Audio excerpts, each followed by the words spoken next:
We're going to go into SketchUp today, Titans, and I wanted to show you a little overview. First thing, when this comes up, you might think, oh, it didn't work. Well, it did come up because the word is there. So we're going to go to File, New, and there we have our new person in here.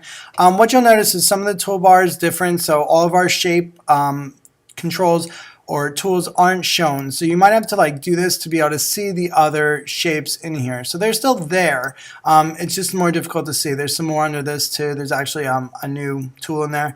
And also in there's a new tool.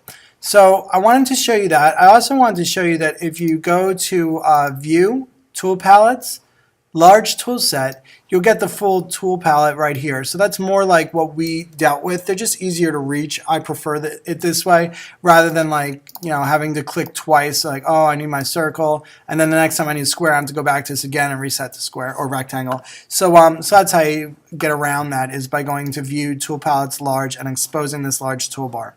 All right. So other than that, I just wanted to remind you that although it looks like this is like a whole new playground of stuff, I'd highly recommend sticking with the tools that we know for now, because this project is more of a review project. I will show you a couple new things or review some of the higher level things that we learned last year, but I just wanted to make this available for you so that you can do that. For now, you really want to stick with the regular line tool, the shape tools here, your push-pull tool, of course, maybe the follow me or offset tools, and you may want to check your work with measurements if you decide to add dimensions, which you don't have to yet. You could of course paint. I would suggest using Command-Alt-Z instead of the eraser, because the eraser sometimes leaves little lines behind that make your work look unfinished. And although I would say that you can use the Move tool, be careful with it. You don't want something to look warped and unintentional. You want me to think that everything that you did on purpose, okay?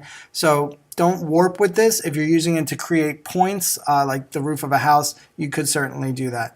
And of course our navigation tools, which again are our pan tool, which allows us to pan up, down, left, right, or our orbit tool, which allows us to go around the objects, not this object because she is two-dimensional.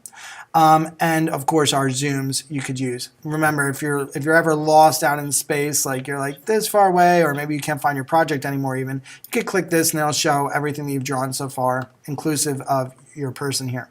Alright, so that's the end of this review. After you have this knowledge, you should be able to go back to my original videos and continue on.